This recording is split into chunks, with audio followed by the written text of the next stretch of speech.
Muy buenas tardes, bienvenidos y bienvenidas sean todos ustedes. Como siempre es un gusto poder compartir los días miércoles en estos neurocoloquios.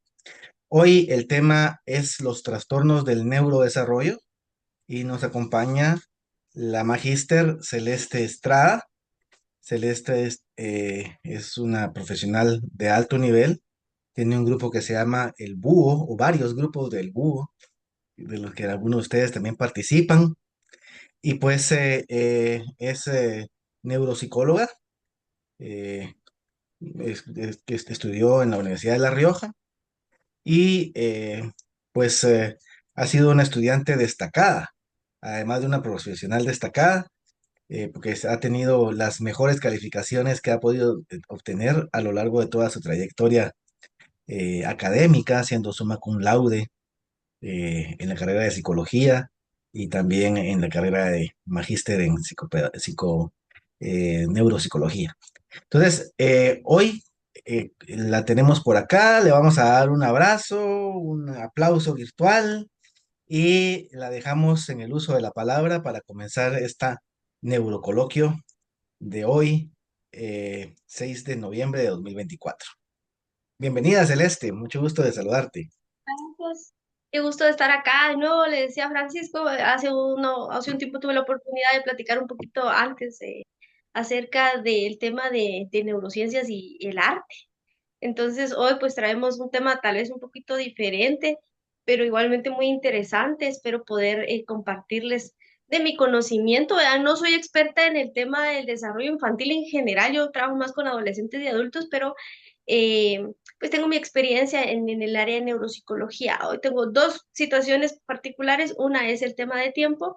Tengo una reunión a las 7 de la noche, por eso vamos a terminar un poquito antes. Entonces, cualquier duda que tengan, pues la pueden ir haciendo en el transcurso de lo que hablamos. Y el segundo problema es que recién me acabo de mudar de clínica, entonces no me han instalado el internet y no estoy en la computadora por lo mismo, ¿verdad? Y no tengo señal, estoy desde mi celular, por lo tanto, Francisco me va a ayudar a compartir la presentación. Entonces, no sé si tú ya la tienes ahí a la mano. Ya tengo acá el PDF que me enviaste, sí. Ajá. Sí, que mandé ahí un PDF, vamos a presentar con eso. Muy Y bien. les voy a platicar entonces acerca del neurodesarrollo. Como tenemos poco tiempo, va a ser de repente un poquito corrido, y me voy a centrar más bien en trastornos, específicamente el neurodesarrollo, porque tenemos, si quieres, pásale. Muy bien. Tenemos tres diferentes formas en las que se puede afectar el desarrollo cerebral de un niño. La primera la primera manera, y hoy sí tengo problemas de visión que no miro nada. La primera, digamos, es todo lo que tiene que afectar ya el desarrollo intrauterino, es cuando se configura un bebé, que serían los trastornos génicos por la extensión que lleva. Ese no lo vamos a saltar el día de hoy, luego vamos a hablar de trastornos del neurodesarrollo e irnos enfocando un poco más en los más populares, en los que más se diagnostican, que son déficit de atención, TEA, trastornos disejecutivos y alguna mención a algunos trastornos que implican que va a haber una afectación del aprendizaje. Y finalmente, pues voy a dar un par de viñetas a trastornos adquiridos, que es cuando hay lesiones en el desarrollo, va un cerebro normal, ¿verdad? Se va desarrollando bien y tenemos un cerebro lesionado, un cerebro que se enferma, que pues como su nombre lo dice, pues se adquiere la afectación. Entonces vamos a pasar aquí a la siguiente y vamos a hacer algunas diferenciaciones. Si me haces el Ok. favor. Ah, perdón, pensé que ya la Ya había se nos... pasado. Aquí está. Aquí la siguiente para entender un poquito los conceptos básicos de... Aquí vamos a ver un poquito de los tipos de trastornos que podemos encontrar entonces nosotros en la infancia. Como les mencionaba, podemos encontrar los trastornos génicos que estos van a iniciar desde el proceso de desarrollo intrauterino. Cuando el bebé se está formando, pueden haber mutaciones, pueden haber, pues hay procedimientos del proceso gestacional que no se dan de manera adecuada, o ya estamos hablando de defectos de cromosomas que por ende van a desencadenar pues una serie de afectaciones que ya se ven a nivel fenotípico en la persona. Un ejemplo, el más clásico, pues tendríamos el síndrome de Down, y como les mencioné, este no lo vamos a ir saltando. Luego vamos a encontrar los trastornos del neurodesarrollo, que como su nombre lo indica, pues empiezan en la infancia. Una cuestión muy interesante es que estos van a permanecer toda la vida. Hace un tiempo yo me encontré con una psicóloga que le dijo a un paciente que le curaba el autismo.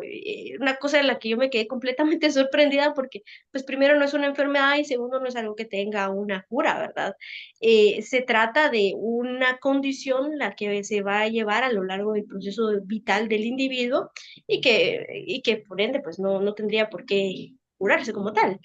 También, que es muy importante que notemos que no van a incluir una regresión, es decir, se da una línea de desarrollo, sin embargo, en esa línea de desarrollo, pues no se va a regresar a etapas previas, no se va a involucionar como se dijera, sino que va a haber afectación a partir de cierto punto. El punto en donde empiezan, pues va a depender del tipo de trastorno en particular.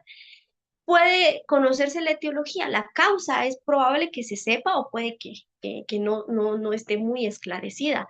En muchas oportunidades, especialmente yo trabajo con adultos, a veces pues la causa ha quedado perdida en el tiempo, ¿verdad? Es muy difícil que lo podamos rastrear, de qué fue lo que pasó, y pueden ser múltiples causalidades. Em, También pudiera haber incidencia de ciertas causas ambientales, como por ejemplo la exposición a toxinas, también la exposición a rayos X. Y otros que hay muchos mitos, ¿verdad? Como por ejemplo el tema de vacunas, que eso es algo muy discutido y que no podríamos decir si es directamente en una causal de alteración del neurodesarrollo, pero pues son cosas que hay que seguir estudiando. Y finalmente, el otro tipo de trastornos son los adquiridos. Cuando estamos hablando de un trastorno adquirido, es algo sobrevenido, es decir, bueno, el niño lleva una línea de desarrollo adecuada, sin embargo, pues hay un evento que marca ahí que va a haber un freno, digamos, a ese desarrollo del niño, y va a tener pues una afectación de cómo va en diferentes áreas. Puede ser de lenguaje, puede ser de habilidades atencionales, de memoria o de otras. Y va a depender el daño y la extensión del daño del tipo de lesión que sea. Entre las más comunes, pues vamos a tener daños vasculares, que no son los más populares, ¿verdad? Trauma cráneoencefálico, las neoplasias, infecciones, y la pérdida del oxígeno. Cuando no entra oxígeno aquí al cerebro del niño, pues puede también tener un daño bastante grave. Vamos a saltarnos, creo, Francisco, si me haces favor, hasta donde hablamos del neurodesarrollo para comernos la parte de lo genético. Muy bien. Como no estoy muy acostumbrado a esta, a usar Con las el, flechitas. sí, pero se disminuyó, o sea, el tamaño es que fíjate que yo aquí no lo tengo del tamaño adecuado. Permíteme Yo un no lo momentito. puedo manejar mucho. Es que hoy no me dio chance de sacar otra cosa de la computadora. Y no te mandaba la presentación, Aquí pero no está. sé Ah, dónde bueno. está. Aquí está. Muy bien, ya voy. Ahí estamos.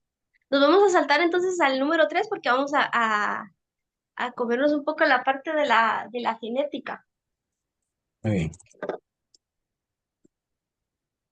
En cuanto a trastornos del neurodesarrollo, pues en lo que Francisco va avanzando ahí, pues les cuento, ¿verdad? Ya mencionamos que no van a implicar una involución, no van a implicar una regresión, que se dan dentro del mismo proceso madurativo del niño. Entonces, ¿qué necesitamos nosotros saber para poder hacer esas valoraciones? Quedémonos ahí. ¿Qué necesitamos nosotros para saber las valoraciones? Pues es muy importante que cuando nosotros hagamos el diagnóstico, tengamos conocimiento en cómo es un desarrollo normotípico, es decir, qué se esperaría, cuáles son los hitos o las ventanas de desarrollo de un sistema nervioso normal. Entonces, que si ustedes trabajan en esta área, pues el tener a la mano las curvas de desarrollo, estas viñetas que hablan de los hitos de desarrollo, es decir, que se espera que el niño vaya adquiriendo conforme avanza en su desarrollo normal. Por ejemplo, un niño no va a poder correr si no ha aprendido el control cefálico. Ese niño que no ha aprendido, no tiene ese hito cumplido del control cefálico, que sería en los primeros meses de vida, se va a ser un niño que no va a poder ni siquiera levantarse, o sea, va a ser muy difícil que lo haga. Entonces, se espera que con los hitos se vayan cumpliendo etapas en una ventana. Esa ventana, es decir, es un tiempo en el que se espera de que determinada función se llegue a cumplir. Se cumple con esa ventana y se pasa a otro hito, se va alcanzando otro hito del desarrollo y nuevamente otro y otro y otro, ¿verdad? Entonces, pasa lo mismo con el desarrollo del lenguaje, ¿verdad? La adquisición de ciertos fonemas se dan hasta ciertas etapas. El niño no, por ejemplo, el que más recuerdo es el tema del desarrollo de la letra R, el fonema de la R, no lo va a adquirir si al inicio no lo adquiere bien otros fonemas que también son importantes y que vienen previos. Entonces, hay ventanas en las que es que se esperaría que ciertas fases se vayan adquiriendo. Entonces, si vemos que no se ha adquirido, pues ya podemos ir sospechando de que hay un retraso o hay una alteración en alguna función particular. Entonces, como les digo, tenemos que saber bien claramente cuáles son esas etapas y tampoco, pues esto nos ayudaría a no desesperarnos, ¿verdad? Porque yo he tenido padres que me dicen, es que mi hijo ya debería hacer tal cosa. No, tenemos cierto tiempo. Si conocemos los sitios del desarrollo, pues sabemos que hay una ventana de oportunidad en donde se va desarrollando el niño de una manera normal. Entonces, como les digo, es muy importante también saber pues la diferenciación entre qué puede ser un retraso, una alteración, un déficit o una disfunción. Cuando hablamos de desarrollo normotípico, pues si lo miramos en una línea, ¿verdad? Ese desarrollo normal va en una línea recta cumpliéndose las etapas que se esperarían. También se pueden imaginar que es como una escalerita, ¿verdad? Donde vamos, no subimos las gradas de tres en tres, sino de una en una. Cuando hablamos de un retraso, estamos hablando de que hasta ciertas edades no se ha alcanzado ese hito en particular, no se ha cumplido o va muy lento el desempeño del niño, el desempeño de esa función cognitiva. Cuando hablamos de alteración, pues yo me lo imagino como una línea punteada, ¿verdad? En donde va por debajo de lo esperado en una función en particular. Igualmente en una disfunción, digamos, iría debajo de lo esperado, pero eh, bastante cerca a la línea de funcionamiento. ¿Qué es lo que sucede con estos trastornos? Pues cuando estamos hablando de estas dificultades, eh, estas van a afectar la vida del niño no solamente en el aprendizaje, sino van a afectar el desarrollo en varios ámbitos. Es decir, no solamente, digamos, que fuera un déficit atencional, no solamente va a afectar la escuela. Este niño va a tener el déficit atencional en muchas áreas de su vida. Entonces, cómo se esperaría que él avance, por ejemplo, en la socialización, que él avance en su casa o que él avance en otros contextos, pues igualmente vamos a tener dificultad en varios ámbitos. Y el niño se va a ver expuesto a pues, una serie de problemas en el desarrollo a nivel general, que esa es otra característica de estos trastornos del neurodesarrollo. Ahora, teniendo en claro esto, vamos a platicar particularmente de algunos que les he traído de ejemplo para que veamos cuáles serían esos más comunes. Si me haces favor con la siguiente, creo que empezamos con déficit intelectual, creo yo. Ah, sí, bueno, aquí tenemos una viñeta de cuáles estarían en la clasificación del DSM-5, que yo no miro. Tenemos el trastorno de discapacidad intelectual. Trastorno de espectro autista, Sí, trastornos ahí de la comunicación y trastornos por déficit de atención e hiperactividades. exactamente. También tenemos trastornos motores y otros que son del aprendizaje que están por acá también clasificados en el DSM-5. Ahora sí creo que vamos al TID, que es el trastorno de discapacidad intelectual. Sí me lo sabía. Trastorno de desarrollo, perdón, intelectual. Pues cuando estamos hablando de un trastorno del desarrollo intelectual, cuando se aplican, primero tenemos que ver que esos hitos del desarrollo vayan bien. Estamos hablando de un déficit en el funcionamiento intelectual que implica no solamente un área, implica varias áreas en particular, lenguaje, razonamiento, la capacidad de resolución de problemas y el aprendizaje a nivel general. cualquier prueba que ustedes apliquen vinculada al desarrollo intelectual tiene que medir varias cosas. Yo estoy muy en contra de pruebas que son bastante específicas y que no miden como a nivel global varias áreas de desempeño para poder diagnosticar o no el desarrollo, si hay un trastorno de desarrollo intelectual. Si esto se observa de que hay un retraso significativo en niños menores de 6 años, pues lo vamos a conocer de otra manera. A él le vamos a llamar como retraso global de desarrollo. Si ustedes ven las nomenclaturas, los nombres de los trastornos con el tiempo van a ir reformulándose, van a ir cambiándose, porque anteriormente, si no estoy mal, pues esto se le conocía como un retraso mental, ¿verdad, Francisco? Sí, en una anterior expresión se hablaba del retraso mental, o sí, o Pero básicamente, ¿no? actualmente Bueno, Actualmente va cambiando la terminología, entonces que es muy importante que también que lo actualicemos y pienso que también va con fines para evitar pues etiquetas que no sean peyorativos y que se pueda ser más inclusivos con los niños. Eh, las dificultades que podemos tener acá o cómo lo diagnosticamos, pues primero, como les digo, una evaluación bastante completa y encontramos el coeficiente intelectual con dos desviaciones estándar menor a lo esperado para la edad. Hay diferentes escalas no diferentes, ¿verdad? Diferentes pruebas que lo evalúan y un coeficiente intelectual en rangos de normalidad está entre el 90 y el 110. Pueda haber diferentes grados de severidad, tenemos uno leve, entonces la persona es más capacitada para poder realizar funciones en el día a día. Y el más grave, pues sería el profundo. Entonces, ¿cómo se vería el profundo? Pues más déficit más dificultades en el desempeño en el día a día. Generalmente, entre más gravedad, pues va a haber mayor dificultad para poder ser independientes. Entonces, nosotros como neuropsicólogos, todo proceso de valoración que nosotros realizamos, vamos midiendo al mismo tiempo que aquí, digamos, el trastorno como tal, vamos midiendo la funcionalidad, es esa validez ecológica que le damos a las pruebas, en donde vemos no solo me rinden una prueba o no, sino también qué tanto afecta el desempeño en el día a día o las actividades de vida diaria de este niño. Entonces tenemos acá que va a afectar dos o más conductas adaptativas entre más profundo, digo, va a ser un niño que no va a poder cuidarse, no va a poder bañarse, va a ser más dependiente de su mamá o sus papás, y no va a poder desarrollar adecuados roles laborales, o va a ser más difícil que vaya adquiriendo pues, lo que se esperaría a la edad. Y que esto es, en este tema en particular, cuando ustedes trabajan con esto, que es muy importante, trabajar también al mismo tiempo los aspectos psicológicos con los padres. Suelen ser padres muy aprensivos,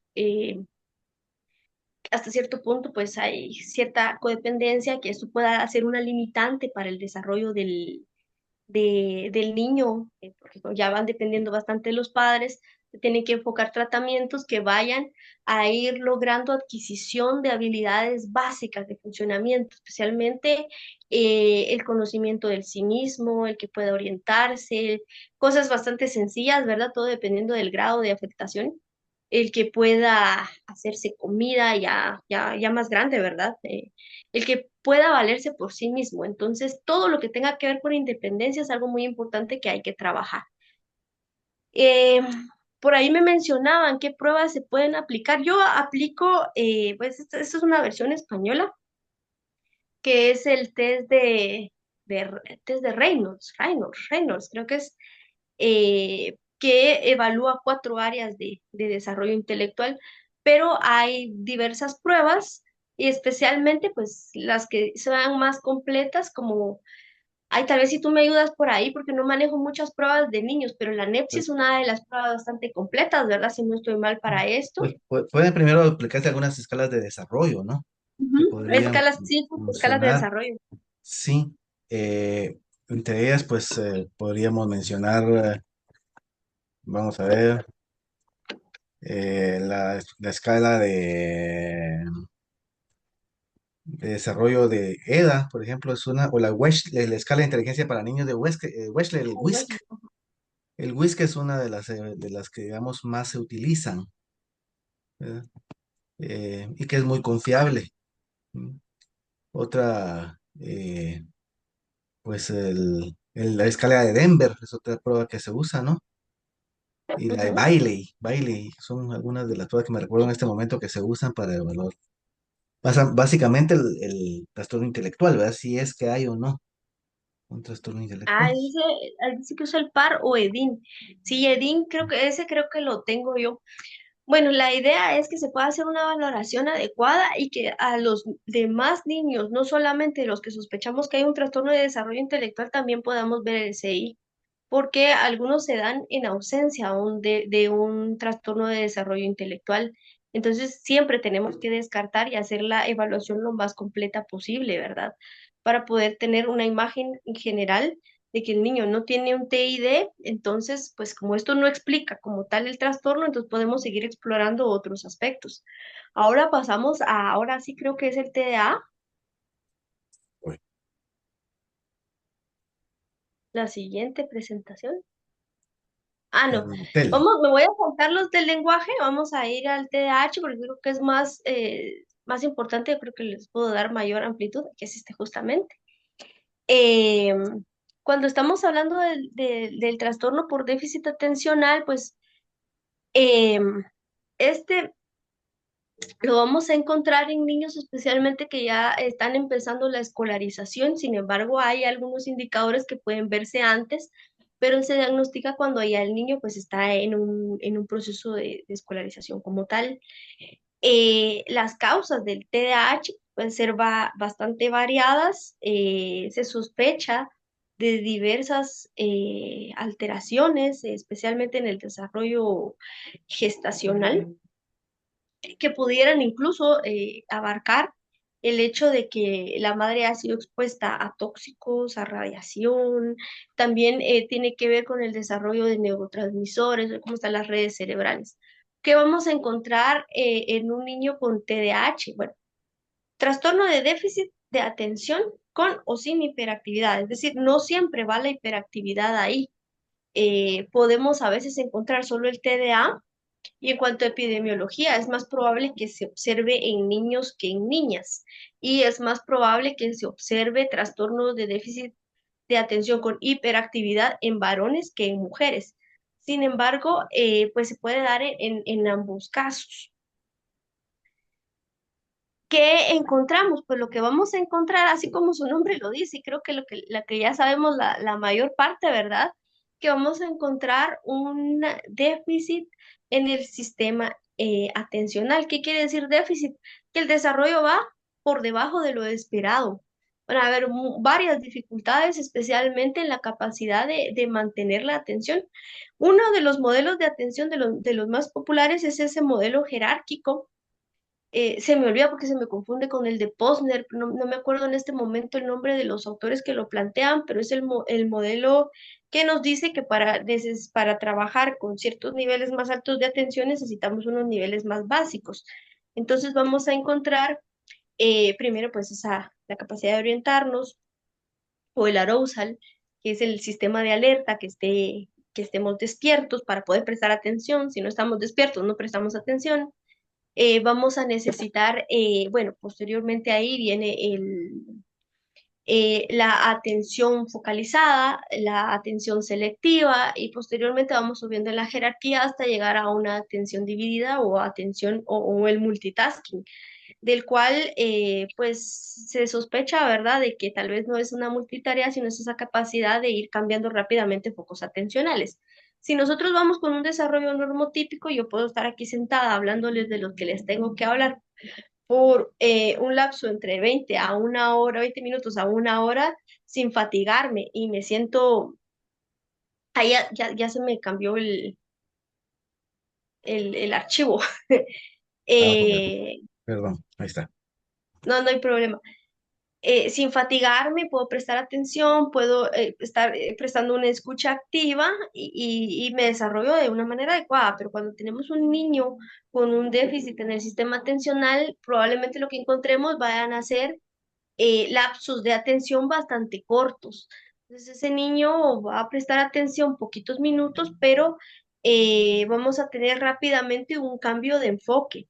son más fáciles o más proclives a la distractibilidad, que haya un ruido. Por ejemplo, ahorita creo que hubo una ambulancia por ahí y cambio rápidamente el foco atencional y ya pierdo la atención de lo que estoy haciendo en este momento. Van a ser niños que se van a cansar más y por ende va a haber más frustración a la hora de estar haciendo las tareas. eh, Va a haber más resistencia de repente. Ustedes que son maestros, pues no me dejarán mentir, ¿verdad? Al hacer las tareas o más negatividad que vemos, ¿verdad? Ay, no quiero hacer eso, me aburro rápido, veo ahí una pelotita de colores, me voy por allá, estoy cambiando rápidamente el foco atencional. También es muy probable, porque se considera que afecta también parte de la red ejecutiva, que vayamos a encontrar afectaciones del sistema inhibitorio, es decir, rápidamente va a haber interferencia. La capacidad de control inhibitorio implica que yo voy a poder detener el impulso de hacer alguna actividad o de enfocar mi atención en otra cosa que no sea la que estoy haciendo. Entonces, constantemente va a estar cayendo en esa interferencia cognitiva o ambiental, es decir, como digo, hay un sonido afuera, entonces ya mi foco atencional se dirige rápidamente a la fuente de ese sonido. O también puede ser algo más interno. Yo, tengo un pensamiento en este momento y me voy. Yo creo que a todos nos ha pasado en algún momento que estamos con muchas penas, ¿verdad? Tenemos que hacer un trabajo y de repente nos fuimos para adentro. Pero resulta que a las personas con TDA les pasa bastante seguido. O sea, se ven interrumpidos no solamente por el medio ambiente, sino por su propia hilación de pensamientos. Y a veces esa misma hilación de pensamientos, pues también se va interrumpiendo entre una y otra con otra cosa. Va a haber más impulsividad, es decir, hay tres formas de impulsividad. Que una es impulsividad cognitiva, que eso lo vemos en las pruebas cuando nosotros aplicamos evaluaciones, que es respondo cognitivamente sin pensar tanto las cosas. Luego tenemos una impulsividad de tipo motor, que es hago sin pensar, o sea, no hay un razonamiento y a mí se me ocurrió ir de punto A punto B y no razono por qué tengo que hacerlo, sino simplemente lo hago.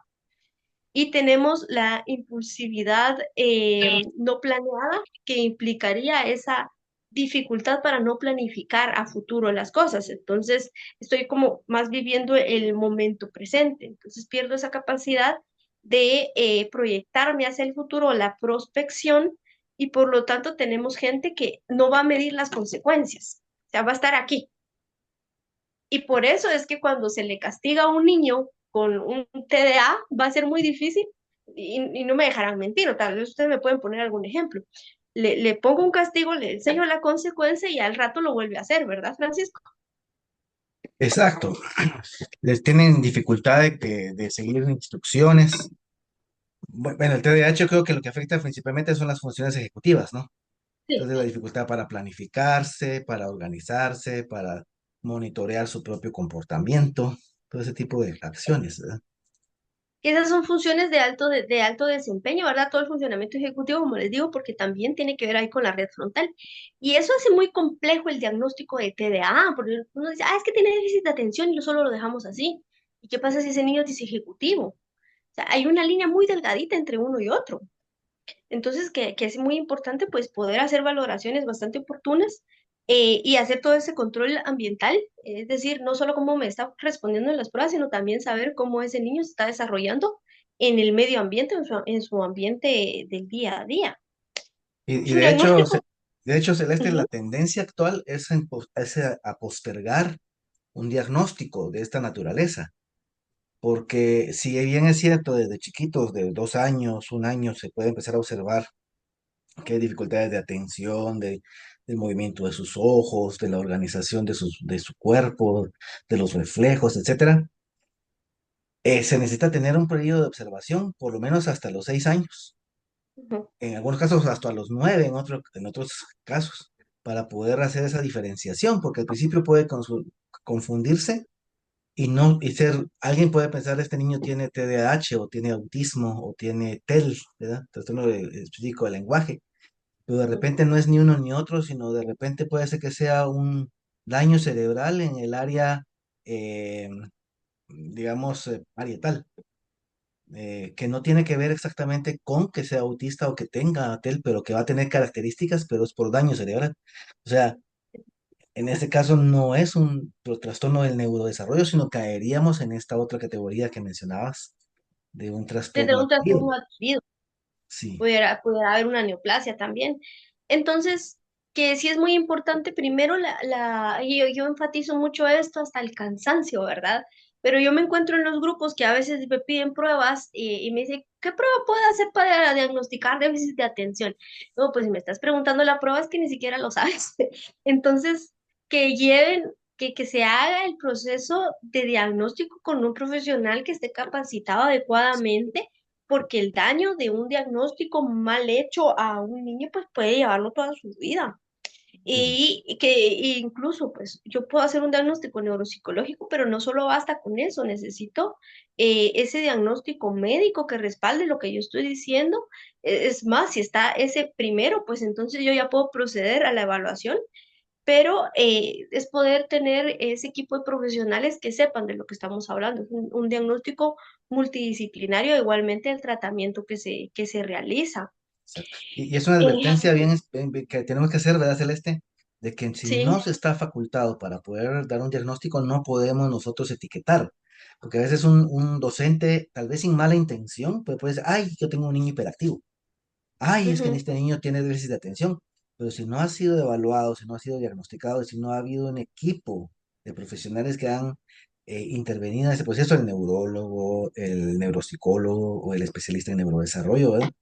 Es muy arriesgado poner una etiqueta que puede, como tú dices, perjudicar, ¿verdad? En lugar de ayudar a este niño. Sí, y de la misma manera un diagnóstico oportuno. Como digo, yo trabajo más con adultos, adolescentes adultos, y he tenido pacientes de 40 años que nunca los diagnosticaron en su infancia, porque, no es que se minimizaba el tema eso no pasa nada, es que así es el niño. ¿Verdad? Se minimizaba y aparte, pues hace muchos años no se daba tanto el tema de la valoración neuropsicológica y por lo tanto, pues han tenido que compensar toda su vida todas las dificultades que han tenido. Ya me los encuentro ya en una etapa bastante avanzada en donde pues se pudo haber hecho más desde antes. Se puede ayudar y compensar varias cosas, pero es mejor diagnósticos más oportunos y ser muy cautos a la hora de hacer una valoración, ¿verdad? Una evaluación. Como digo, la línea entre uno y otro puede ser muy delgada, porque muchas veces, pues, que la evaluación es de autismo o que la evaluación es para saber si hay déficit atencional, pues ahí no me quedo, sino tengo que seguir todavía explorando, deteniendo y especialmente cuando ya estamos hablando de en el momento en el que se tenga que medicar a un niño, cosa que nosotros como psicólogos no podemos hacer, pero lo haría un neuropediatra. Entonces yo tengo un caso particular en donde el neuropediatra pues siga trabajando en estimulación, pues cuando llega a tal edad lo evaluamos a ver si sí es necesario medicar o no, si el niño no avanzó. Pero igualmente se está haciendo muy cautos con ese tipo de casos. Bueno, volviendo al tema, ¿verdad? Se acompaña de otros déficits, por ejemplo, esa versión a la demora. Si ustedes se recuerdan de ese experimento del marshmallow que se le da a un niño chiquito, ¿verdad? Se le pone ahí enfrente uno de esos angelitos dulces y le digo, si te esperas 2 minutos, te doy otro más, ¿verdad? Entonces, si salgo nuevamente y miro a un niño de 7, 8 años o un poquito más grande, se espera. Pero el niño de 3 años se lo comió, ¿verdad? Él no pudo resistir esa demora. Pasa lo mismo cuando están haciendo la cola, ¿verdad? Entonces, este niño ya se adelantó, quiere hacer las cosas más rápido, es el que ni siquiera levanta la mano, sino está interrumpiendo constantemente. O sea, es difícil que ellos puedan entender, pues, este es tu turno. También déficit, toda la gama de déficit ejecutivos y también del procesamiento temporal puede prevalecer hasta el 2% o más en la vida adulta. De hecho, no es que desaparezca, sino que lo que sucede en la vida adulta es que hay más compensaciones. Yo tengo mi paciente que anda así con una agenda bajo el brazo de arriba para abajo, ¿verdad? Y todo lo tiene rayado, pero es porque esa es una forma en la que ella se puede ir recordando de las cosas.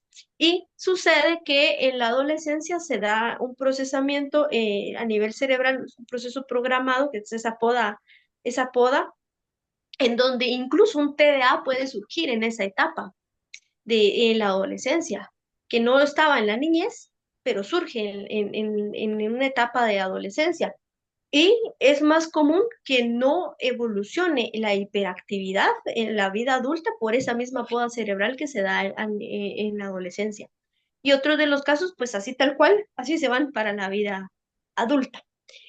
También hay mucha probabilidad de más comorbilidades, entre las que me recuerdo, ¿verdad? Hace un tiempo di una clase solamente de este tema, eh, que son más tendientes a la depresión y a trastornos de ansiedad, especialmente por toda esa hilación de pensamientos constantes y por esos pensamientos que se dan muy ligados al no puedo, al no lo logro, al no soy igual que los demás, esa perspectiva de fracaso más alta que se da y por las diferencias que se pueden ocurrir, ¿verdad? Y la discriminación a la que pueden verse sometidos si están trabajando en ambientes en donde no están capacitados para atender.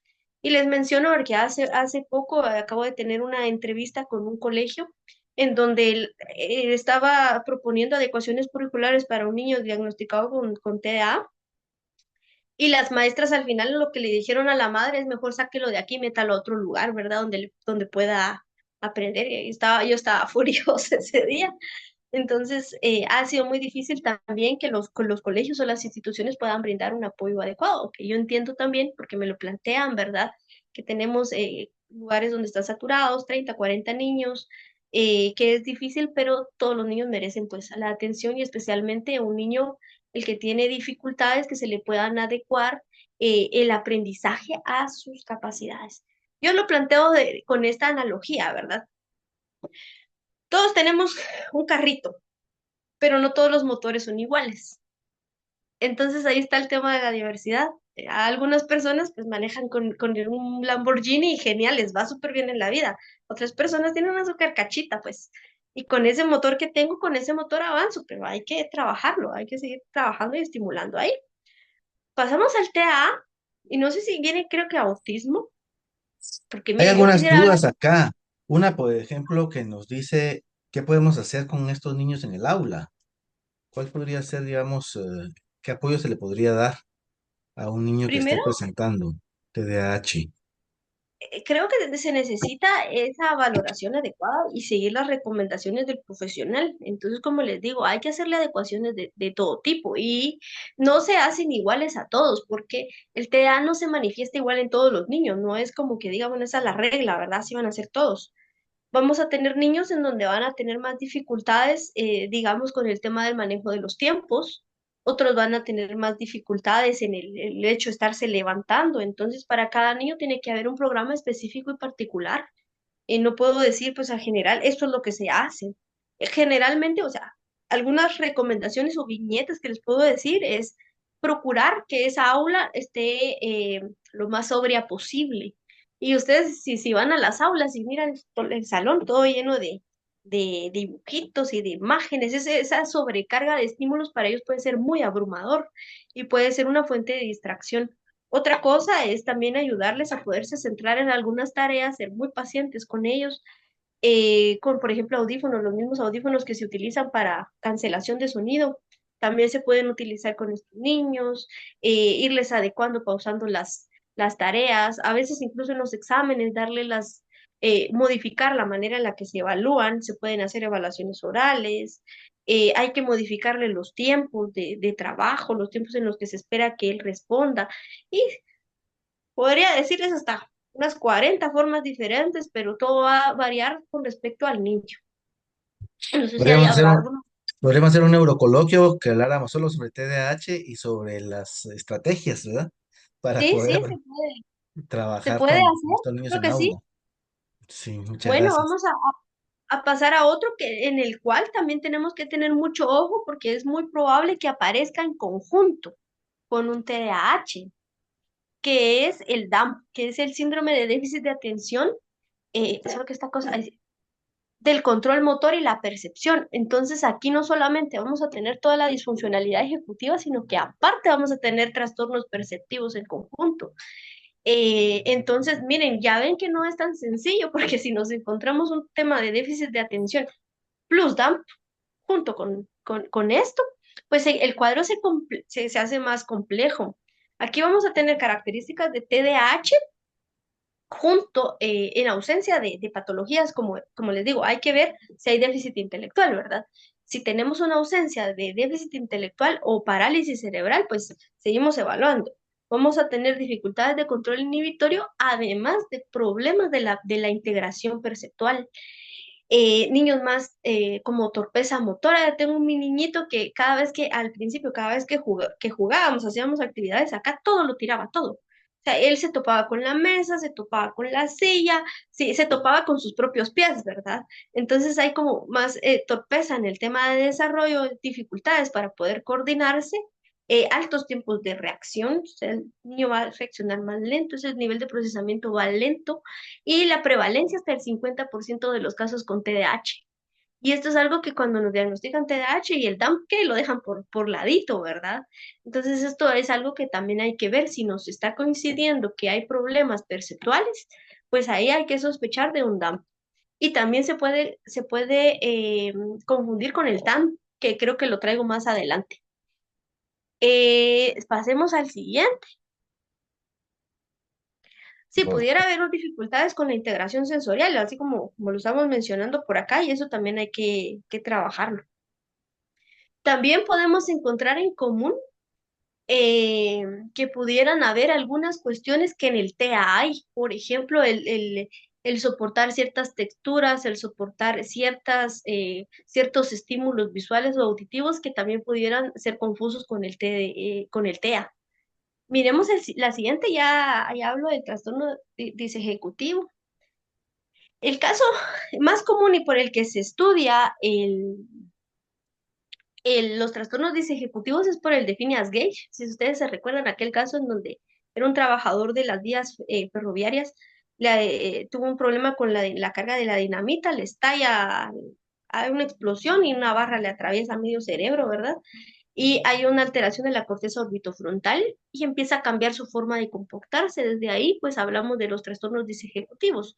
En este caso, podemos encontrarlos como una alteración del desarrollo, pero también lo podemos encontrar como una alteración adquirida, un trastorno adquirido, porque ese niño que se cayó tuvo un trauma craneoencefálico, se da el golpe en la parte frontal del cerebro y ahí podemos ya ver ciertos cambios de personalidad.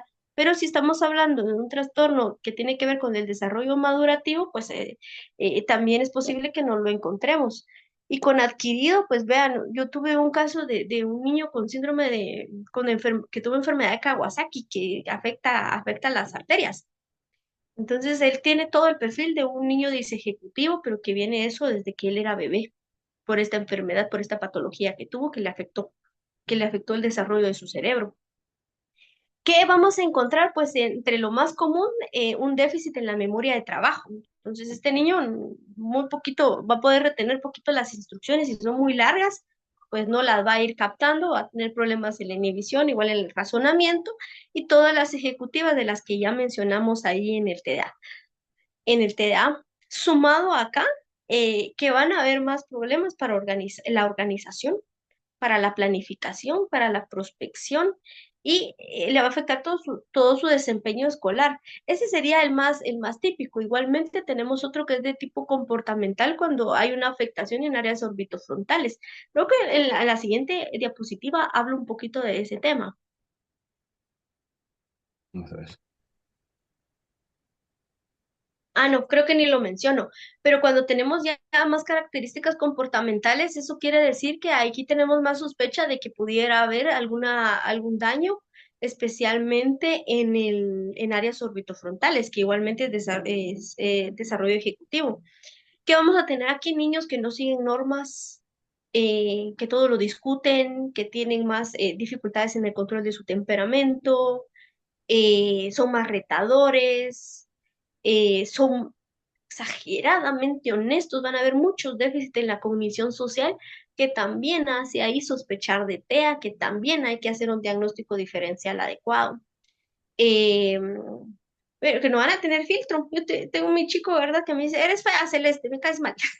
Y me lo dice así, sin medirlo, o sea, empatía muy, muy poco probable que la desarrollen adecuadamente. Entonces, eso es otra cuestión donde también es muy importante que apliquemos estas escalas de desarrollo comportamental, no solamente todas las evaluaciones cognitivas, sino para ver cómo él se está desempeñando, ¿verdad? Cómo los niños se están desempeñando. Y ahora sí, el otro que no puedo dejar pasar, ¿verdad?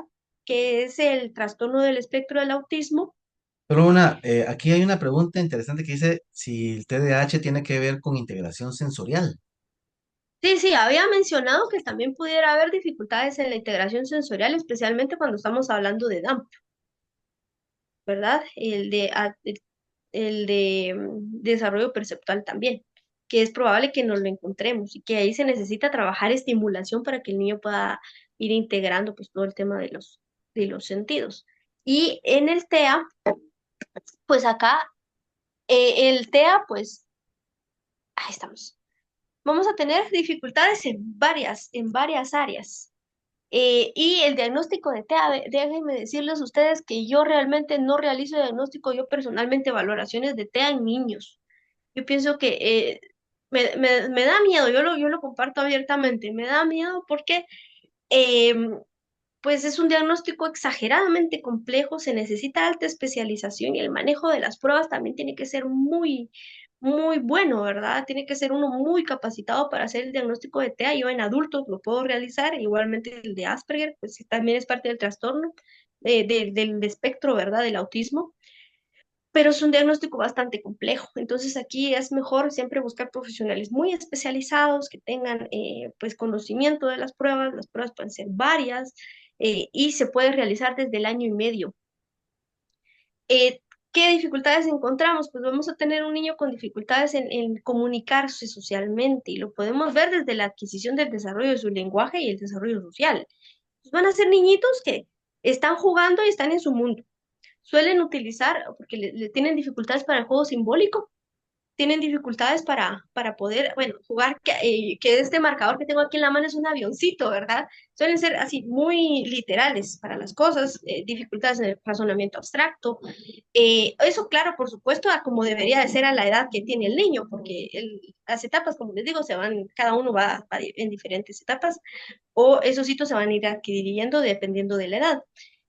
Em, Vamos a encontrar aquí niños que van a tener conductas muy repetitivas, conductas muy ritualísticas.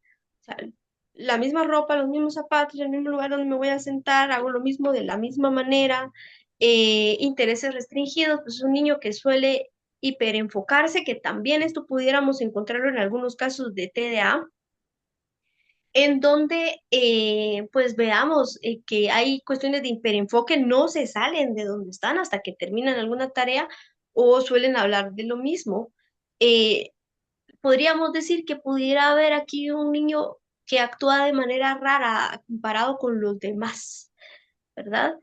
Más aislado o tal vez ni siquiera le importa interactuar con otros niños, que no se integra al juego con otros niños, van a haber problemas en la atención conjunta, es decir, yo estoy jugando con el niño y el niño no me incluye en el juego, él está en su mundo. Y yo soy un objeto para él, incluso para pedirme algo, ¿verdad? Que no me involucra, me jala del dedito y me lleva hasta lo que quiere. Tiende a instrumentalizar al adulto, a que ese adulto sea un instrumento para él. Como les digo, juego simbólico, muy difícil, y otra de las áreas en donde podemos verlos es todo el manejo gestual.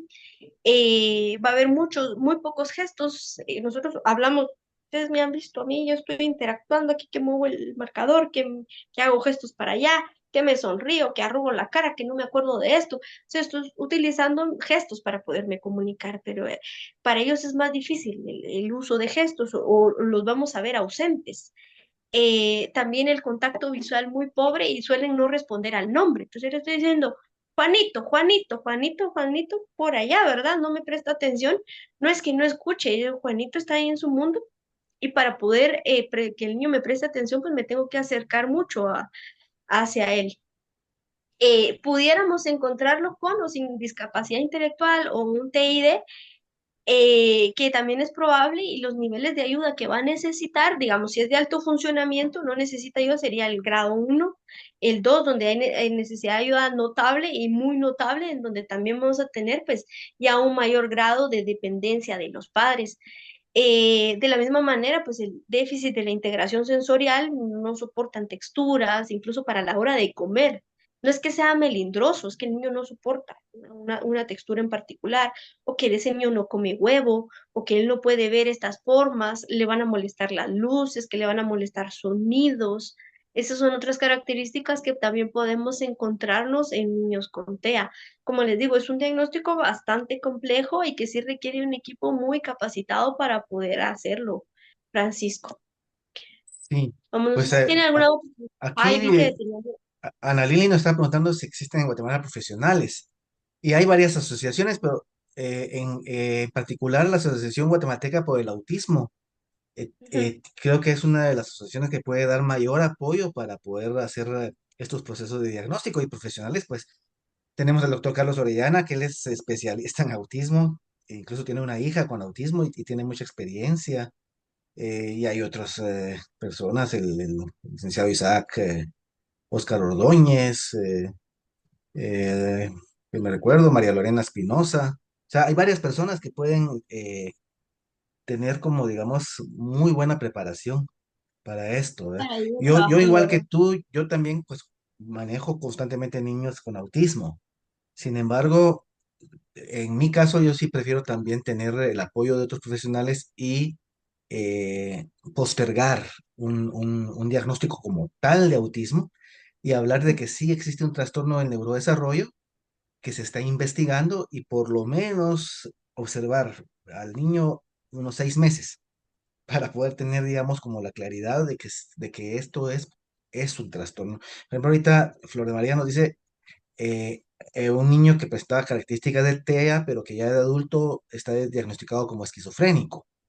Y puede ser también en algún momento que se esté confundiendo algunas características que desde pequeño ya haya tenido una esquizofrenia infantil y que lo hayamos confundido con un TEA, ¿no? Uy, pero Y ahí tendría qué gran confusión, porque sí hay mucha diferenciación en la ujú, que tiene que verse.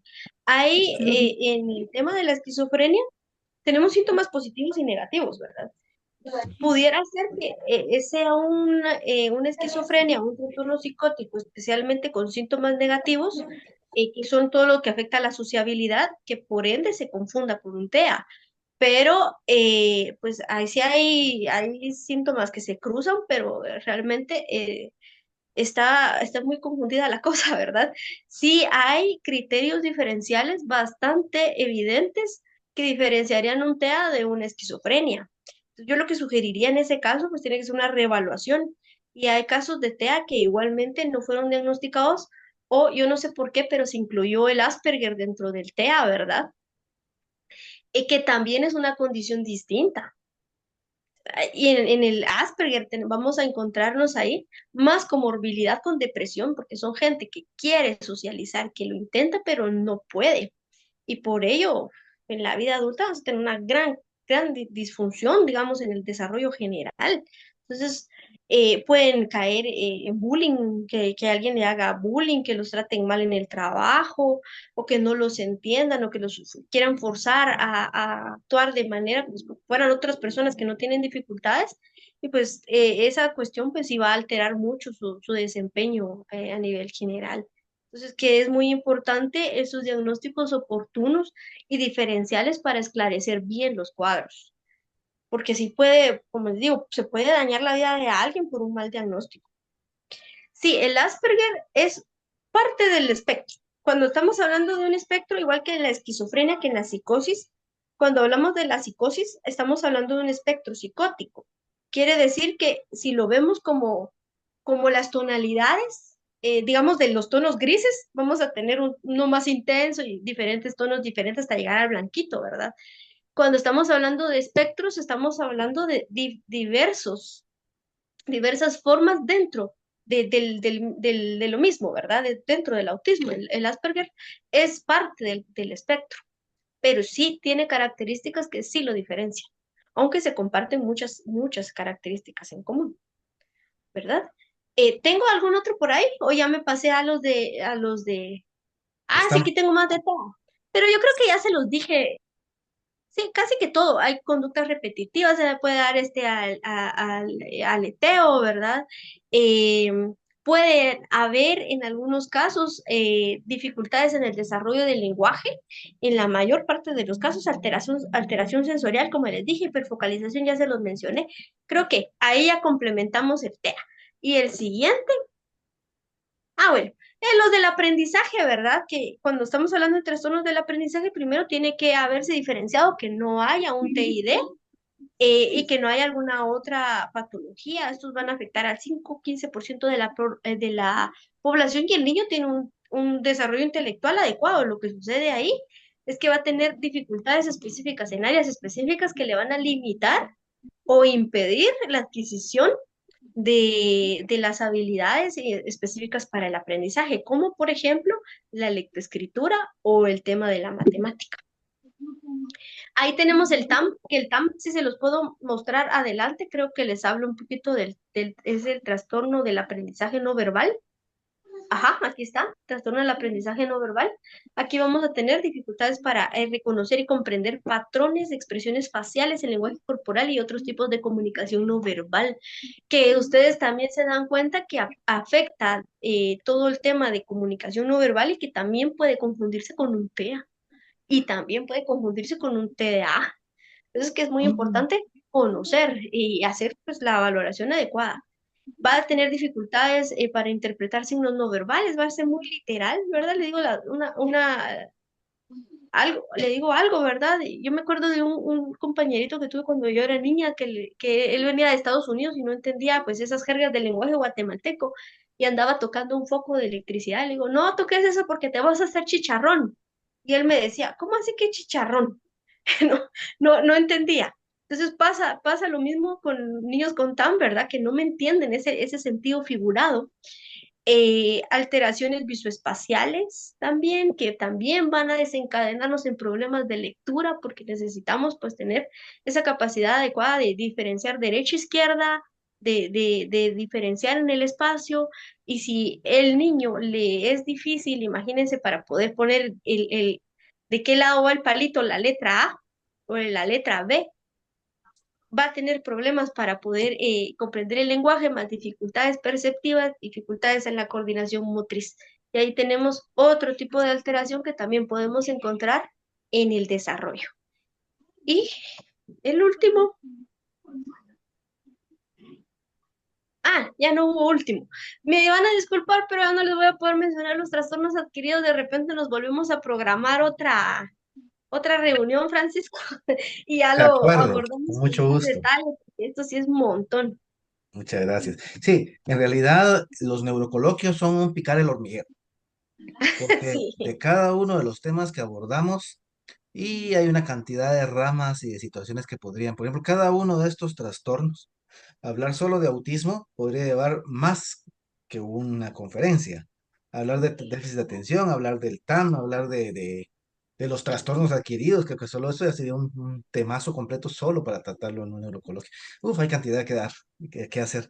Pero se pica el hormiguero, porque aquí el asunto es ya los compañeros y compañeras pues empezarán a investigar, a googlear, a buscar en el YouTube y en otros medios también para continuar su proceso, ¿no? Y Sí, pues aquí seguimos toca invitando. seguir, ¿verdad? Aprendiendo. Uf, sí, ¿no?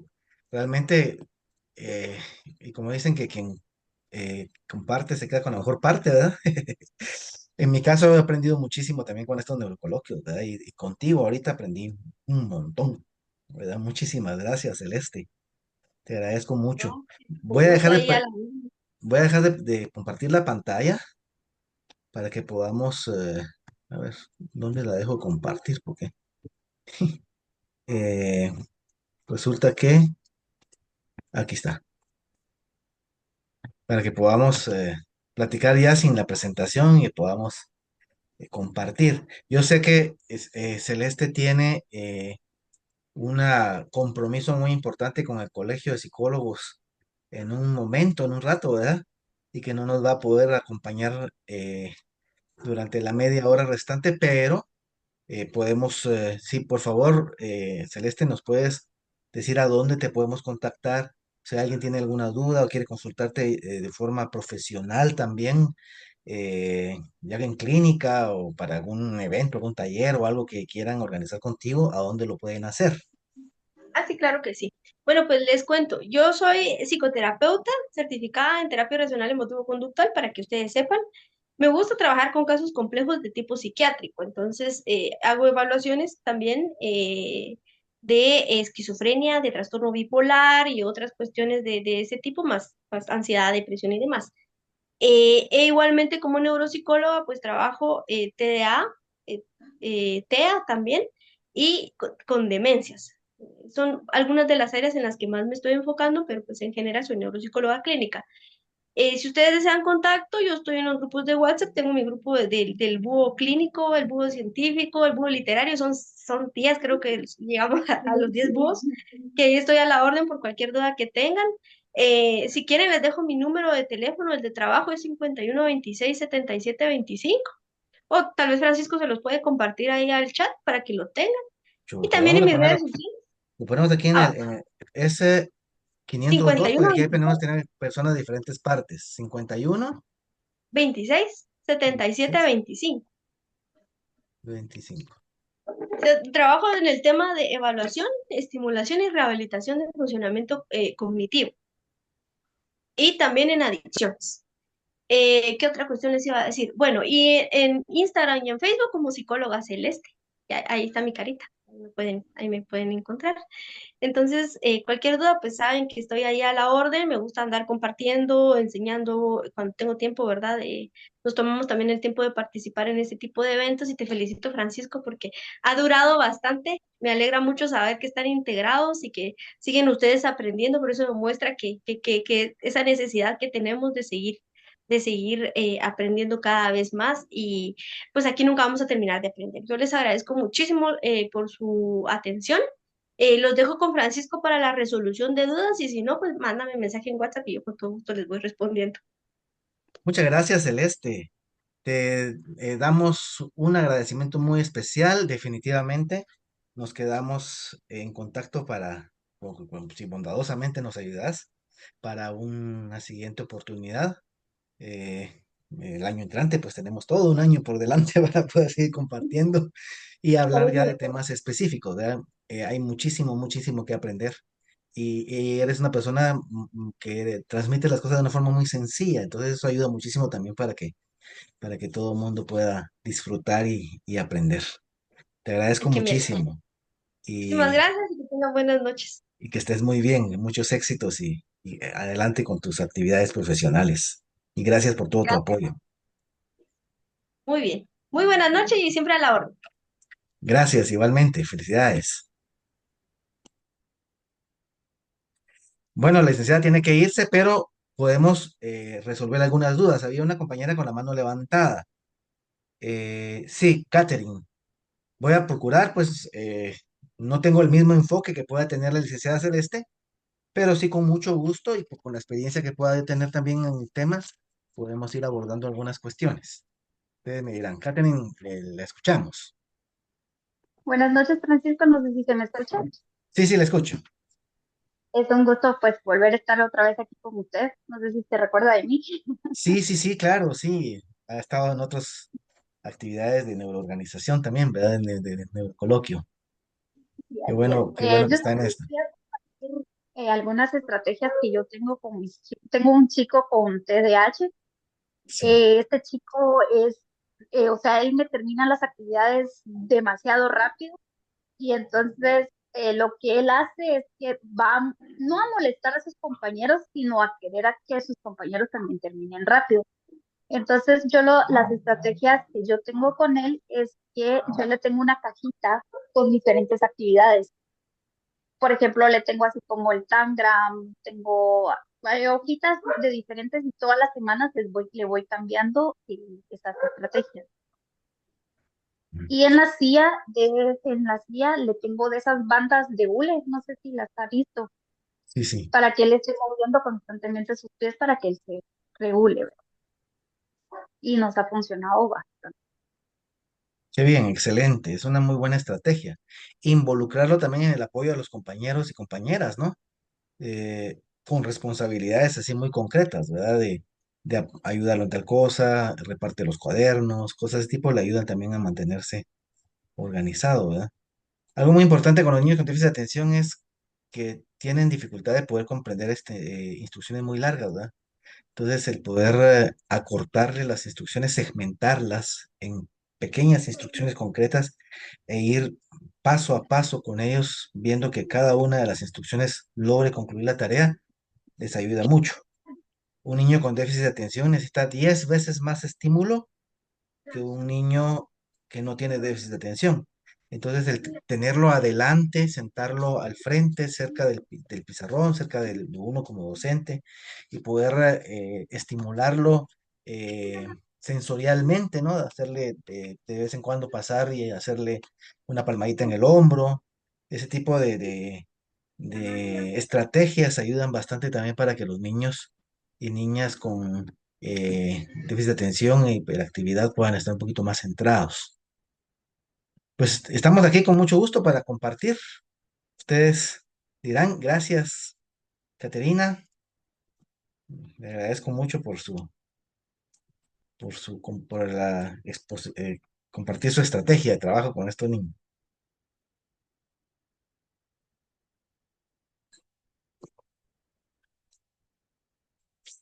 ¿Alguien más que tenga por acá alguna duda, algún comentario?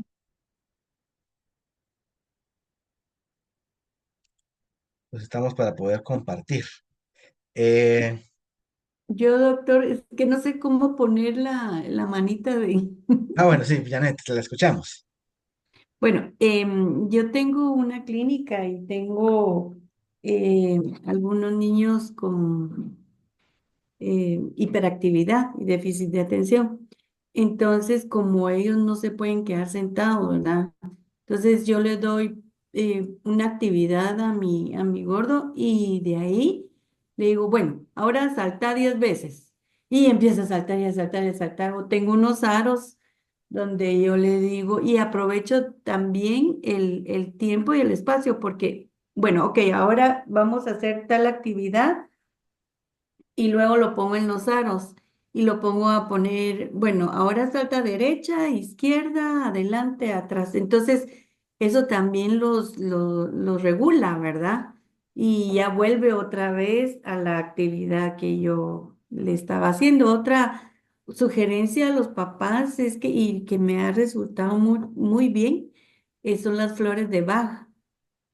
Los ayuda a poner más atención, a tranquilizarse. Uno de ellos le dijo a su papá, que él ya está diagnosticado con neurólogo, le dijo a él, fíjate que yo siento, le dijo que en mi cabeza ya está más tranquila, le dijo, y entonces ya puede hacer mejores las actividades.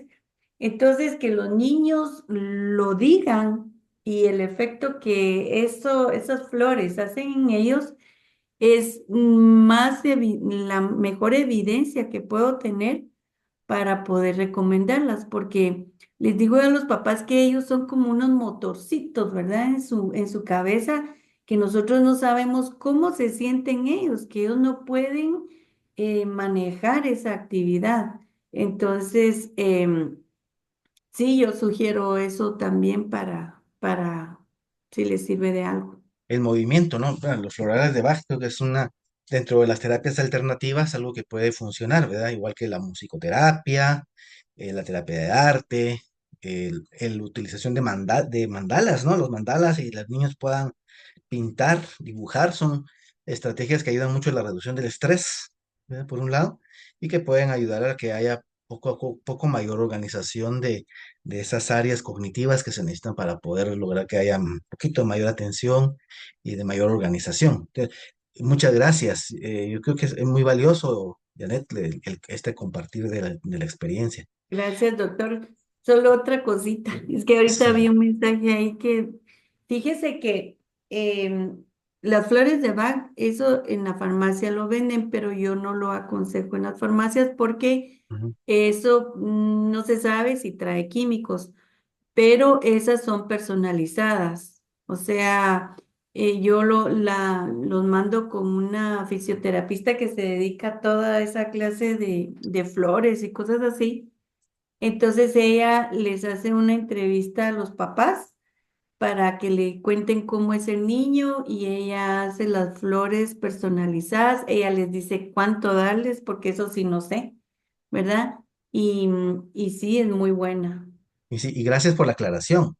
Porque todas estas técnicas como florales del Bach, como la kinesiología, como la gimnasia cerebral, como Neuronet, como cualquier técnica, necesita tener de la certificación y de un estudio adecuado para poder hacer las cosas bien. O sea, no se trata nada más de decir, ah, es que yo oí que se dio la lavanda, es muy buena para tranquilizar, entonces voy a poner lavanda por todos lados. No es así. Tiene que haber un entrenamiento, como lo que usted dice, Janet. Hay una persona que estudió florales de Bach. Quinfica da cursos, por, valga la propaganda. Esta empresa Quinfica organiza cursos sobre florales de Bach con personas a veces que vienen de México, que vienen que son especializadas, con Luisa Roswell, por ejemplo, que es una persona maravillosa en este sentido, y que ellos pueden apoyar para aprender sobre esta terapia alternativa de los florales de Bach, que no está a veces en concordancia con lo que la psicología y los procesos científicos han investigado y demostrado, pues es cierto, pero de que funciona, sí funciona, ¿verdad? Y pues es algo que puede ayudar muchísimo este tipo de procedimientos, ¿verdad? Desde mi experiencia, los niños en general, con trastorno del neurodesarrollo, necesitan del apoyo para la organización de su cerebro. Y por ahí les puedo compartir más adelante algunos de los videos que hemos trabajado sobre este proceso de organización cerebral y cómo generar esta organización óptima para el aprendizaje.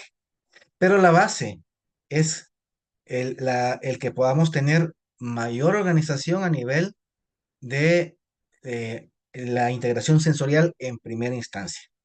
Entonces, apoyar muchos procesos de integración sensorial, que luego esto implica y favorece que la motricidad gruesa y la motricidad fina se puedan organizar y que entonces también el desarrollo del lenguaje pueda mejorar.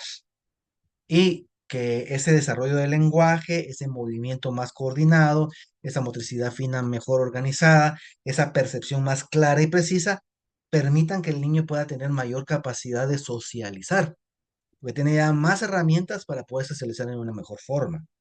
¿Sí? Y por supuesto, entonces también esta percepción más clara, esos procesos de moverse mejor, de captar mejor, de organizarse verbalmente, permite que toda la parte de la cognición, del desarrollo cognitivo, pueda también organizarse de mejor forma. Entonces, siempre es importante tener en claro que la organización de los sentidos, o sea, la integración sensorial, la estimulación de todos los procesos motores, tanto gruesos como finos, la mejoría y la organización y darle mucho vocabulario y ampliar la capacidad de organización verbal y de lenguaje de los niños, el poder ayudarlos a que puedan tener herramientas para pensar mejor, mediar todos esos procesos de organización para que comparen, clasifiquen, deduzcan, infieran y poder con todo eso ayudarlos a que puedan tener mejor comunicación con el otro y captar un poco más la intención del otro para con ellos y desarrollar esa teoría de la mente. Es parte del proceso que necesitamos desarrollar con todos los niños que puedan tener algún compromiso en su neurodesarrollo, así como una base general. Entonces, para ello, el movimiento con intención para el aprendizaje, que en mi caso yo le digo MIA, ese programa que nosotros manejamos en apoyos educativos, pero Neuronet, gimnasia cerebral, etcétera, son programas que estimulan todo este proceso de trabajo que va a ayudar a que los niños puedan madurar e ir alcanzando ciertos procesos oportunos que les permita poder mejorar. Eso no quiere decir que todos los niños que tengan un trastorno van a poder tener una condición que les permita poder tener facilidad de comunicación, de socialización, de atención, pero sí mejoran grandemente porque adquieren recursos conscientes, cognitivos, que les ayudan a poder equilibrarse y mediarse. Y creo que eso es a lo que tenemos que llegar. Porque sí hay, digamos, algunas situaciones que se han estudiado y a nivel de la neuroimagen y todo eso, en donde los cerebros difieren. con relación a un cerebro neurotípico, ¿verdad? En cuanto al tamaño de los axones, en cuanto a la facilidad de conectividad cerebral, en cuanto a la irrigación sanguínea, etcétera, de algunas regiones, en cuanto a la neurotransmisión que el niño tiene, y que son factores que de repente no podemos manejar, pero sí podemos hacer todo este proceso de estimulación a nivel sensorial, a nivel motor, a nivel de motricidad fina, a nivel de organización del lenguaje, a nivel de la socialización y del apoyo a estrategias cognitivas para ir paliando y mejorando los procesos de facilidad del niño para aprender. ¿Verdad? Entonces, hay mucho que pues, se puede hacer por los niños que tienen un trastorno del neurodesarrollo, ¿verdad? Y pues acá hay una pregunta que nos decía don Jacinto, licenciado Jacinto Loarca, que es sobre la nutrición de la madre y si la nutrición de la madre puede influir en los dos trastornos del neurodesarrollo. Y la respuesta es sí y no. Sí, sí. ¿Por qué? Porque si una madre no está bien alimentada, la formación del cuerpo y del cerebro del bebé, si hay desnutrición, pues definitivamente intrauterina, ¿no? Esta desnutrición intrauterina va a afectar epigenéticamente a este bebé que va a tener dificultades y puede llegar a tener un trastorno del neurodesarrollo o un trastorno adquirido, como decía Celeste, eh, producto de esa desnutrición. Sin embargo, hay otras cosas que aún se están investigando. Hay muchísimo que investigar sobre el tema de los trastornos del neurodesarrollo, pero sí se sabe pues de que influyen en este trastorno del neurodesarrollo situaciones de salud de los padres, la ingesta de la dieta que puedan haber tenido por un lado, pero también las costumbres de alcoholismo, de drogadicción, los traumas de la madre sobre todo. Hay algún estudio que, por ejemplo, asocia autismo con un comienzo precoz de la vida sexual de la madre, de niña, por ejemplo, y que esto pueda generar en algún momento un trauma que de alguna forma se transmite al niño. La edad de los progenitores es más propenso que vayan a haber trastorno de neurodesarrollo en progenitores mayores de 35 años, por ejemplo, que en una pareja joven de 20 y pico de años que tenga a su hijo o a su hija. Entonces, hay diferentes factores, factores genéticos, factores epigenéticos, factores ambientales, que sé yo, por ejemplo, también se sabe de que, por ejemplo, la franja donde pasa el tren en Estados Unidos, en toda la región de California, hacia Oregon y hacia eh, Washington, el estado de Washington, hay una franja en donde pasa el tren y donde hay carreteras de alto movimiento. Y fíjense que, curiosamente, las personas que viven en esa franja tienen más propensión sus hijos a desarrollar autismo que en otras regiones. Quiere decir que la contaminación ambiental, el exceso de estos derivados del petróleo, que son eh, parte de lo que estos niños tienen como contaminación en el aire que respiran y que la madre tuvo en el aire que respiraba mientras estaba gestando, pueden también generar un proceso de déficit de atención, de hiperactividad, de autismo. Entonces hay causas diversas. Sin embargo, siempre es importante el diagnóstico, pero no para un uso indiscriminado. El diagnóstico tiene que ser de uso clínico. Recordémonos que una cosa es el diagnóstico clínico y otra cosa es las características de lo que el niño va desarrollando a lo largo de su evolución o tratamiento, ¿sí? Cuando los niños tienen recursos que compensan, el diagnóstico puede seguir siendo clínico, pero la realidad a nivel de lo que pueden lograr en sus ambientes escolares, familiares, sociales, difiere de lo que el diagnóstico clínico pueda estar manifestando. Y creo que eso es importante que podamos también tenerlo presente. Por acá, Susi nos pregunta acerca de la dislexia y su abordaje. Susi, este es un tema que sería muy interesante que pudiéramos abordarlo en un neurocoloquio completo. Es un tema complejo, ¿verdad? Tiene que ver con el funcionamiento de las áreas del lenguaje, sobre esa caja de letras que el cerebro va desarrollando. Recordémonos que el leer no es un proceso natural. Leer es un proceso aprendido, no como las matemáticas. Por cierto, mañana voy a dar una conferencia, una entrevista en radio universitaria, pues quieren escucharme sobre las neurociencias y la matemática, ¿sí? Va a ser a las 2 de la tarde en Radio Universidad. Por ahí les compartí un afiche para que puedan, quien quiera poder escuchar esa conferencia. La matemática es un proceso natural, ¿sí? Y naturalmente ya tenemos las áreas de organización a nivel parietal, por ejemplo, que nos van a permitir poder aprender matemáticas. La lectura no. La lectura es un proceso donde se utilizan áreas que se reciclan para que el niño aprenda a leer. Por eso necesita todo un proceso de trabajo, desde la lectura emergente, desde darle todo este proceso de estimulación que hablaba, perceptivo, motor, todo esto, ¿no? Que lleva hacia luego desarrollar toda la conciencia fonológica del manejo y manipulación de los sonidos hasta poder llegar al principio alfabético y del principio alfabético comenzar el proceso de aprendizaje de la lectura y de escritura.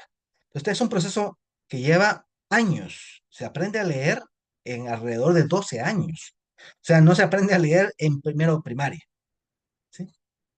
Se aprende a leer desde que se nace hasta sexto primaria aproximadamente. Es un proceso complejo, ¿sí? Que no pasa con la matemática. La matemática en el bebé ya existe y es intuitiva, ¿sí? Ya hay la oportunidad de hacer cálculos, el concepto de número ya está formado de una forma preestablecida en el niño. O sea, que eso es un tema muy interesante también, pero sí vamos a abordar, yo creo que el año entrante, Susi, vamos a conseguir a alguna persona experta en dislexia, porque yo quiero que vengan, hayan muchos más profesionales que puedan compartir con nosotros y que nos hable directamente sobre este tema. Meili nos dice muy interesante la forma de enseñar de Celeste, excelente tema de conferencia. Me encantó escucharlos y aprender, muy agradecida, gracias por la información.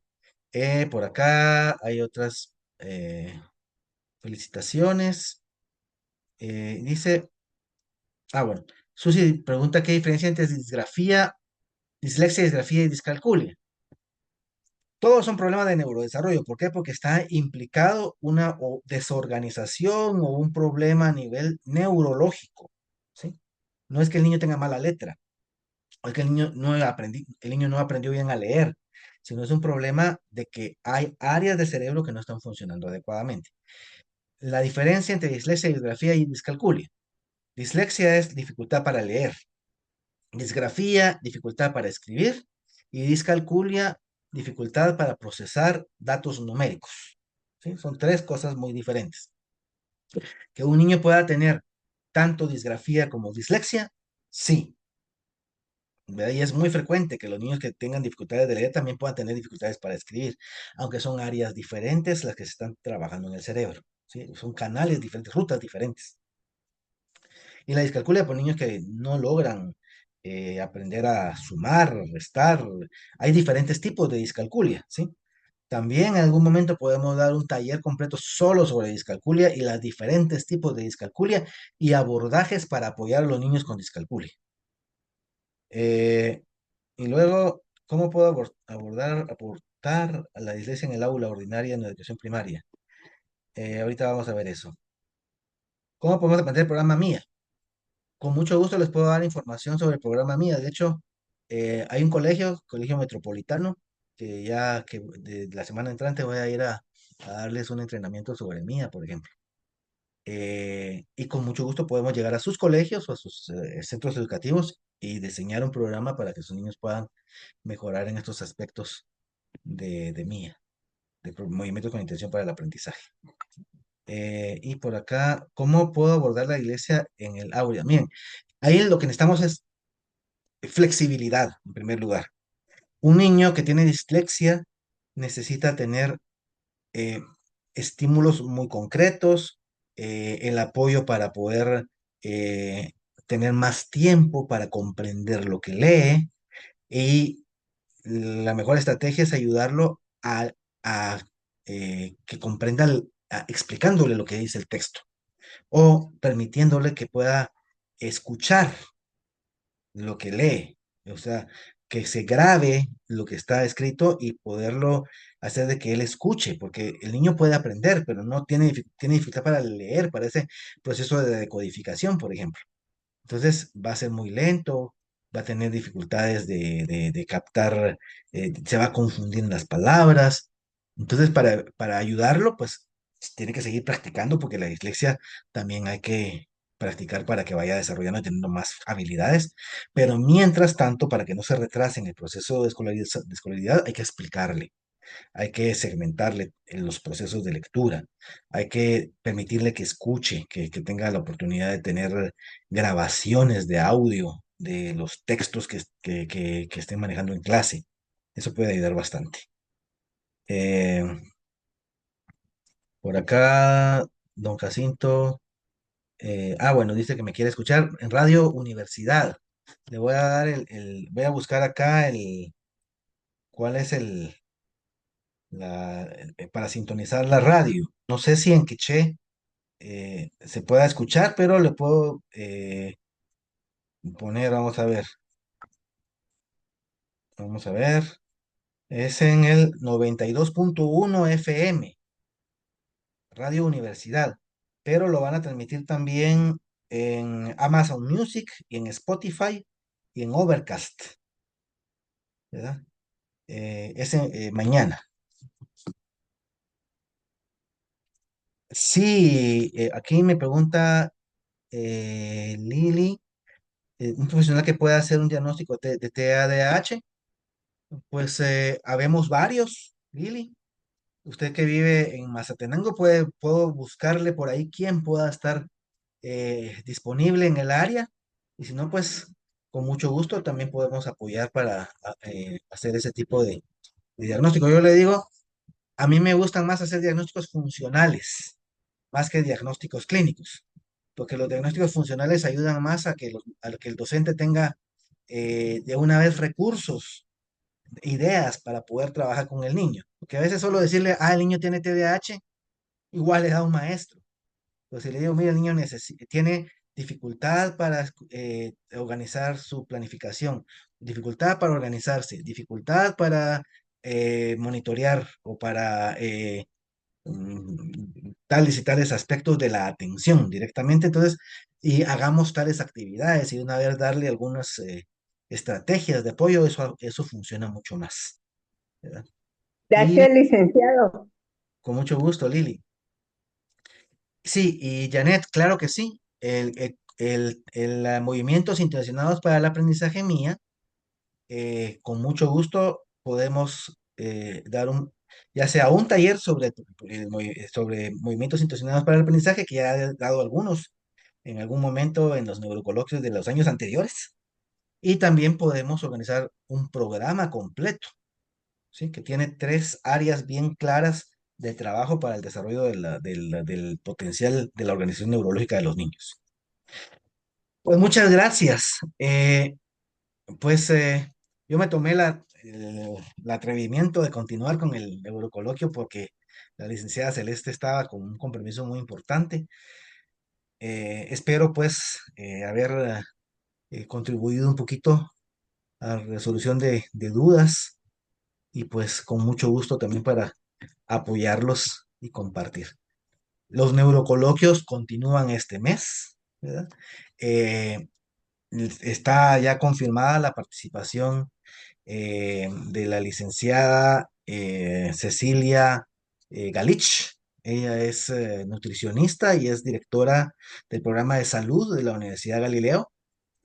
Ella nos va a dar un taller muy interesante sobre el mindfulness eat o el alimentación consciente. La importancia, ella aplicada por supuesto a la niñez y adolescencia, ¿verdad?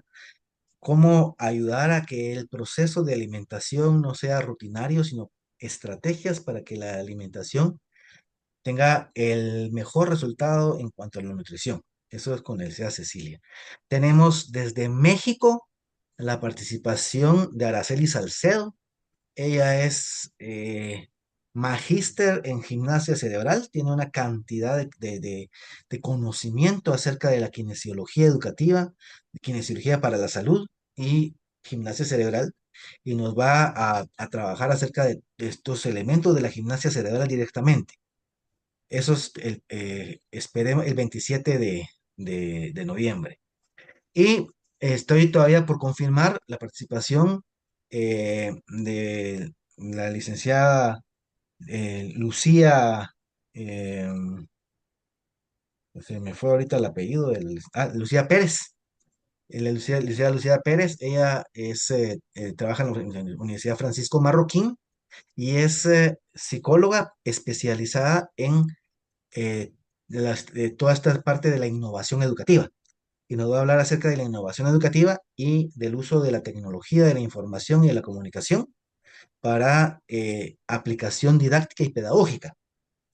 Eh, Todavía no me ha confirmado porque tiene algunos compromisos, pero yo espero que esté. Y si no, pues de todas maneras buscamos ahí a llenar este espacio de neurocoloquio con un taller que esté a la altura de lo que ustedes están buscando. Pues eso, les tengo entonces esas. En noviembre continuamos. Diciembre, eh, vamos a tener solo una actividad. No vamos a tener neurocoloquios en diciembre, pero sí vamos a tener, estamos planificando la posibilidad, eso depende también de que el grupo quiera y cómo nos organicemos, de tener un convivio navideño, ¿sí? De tipo científico. Entonces, juntarnos en algún lado, comer algo, darnos un abrazo y poder compartir y socializar sobre todos estos temas que hemos tratado durante estos meses, ¿verdad? Y pues desde ya cordialmente invitados, todavía no se ha organizado nada concreto, pero será en diciembre, una fecha para que podamos vernos y darnos un abrazo, ¿verdad? Y esperar entonces para comenzar el siguiente año con buen pie y seguir creciendo en este mundo de la neuroeducación. Muy bien, entonces quedamos siempre con mucho gusto para seguir compartiendo y de pronto nos quedamos por aquí y estamos para continuar en la próxima semana y pues en el grupo de Neurocoloquio y en los otros grupos pues también ahí estamos con mucho gusto para compartir. Que estén muy bien, que la vida les florezca y pues nos seguimos comunicando. Hasta pronto, cuídense mucho. Muchas Feliz gracias, noche. licenciado. Feliz Feliz noche. noche. Igualmente, Feliz gracias. Feliz noche. noche Feliz para noche. Gracias, todos. licenciado. Felicidades, que estén muy bien. Nos vemos, que descansen. Vamos a terminar la transmisión ahora. Sí.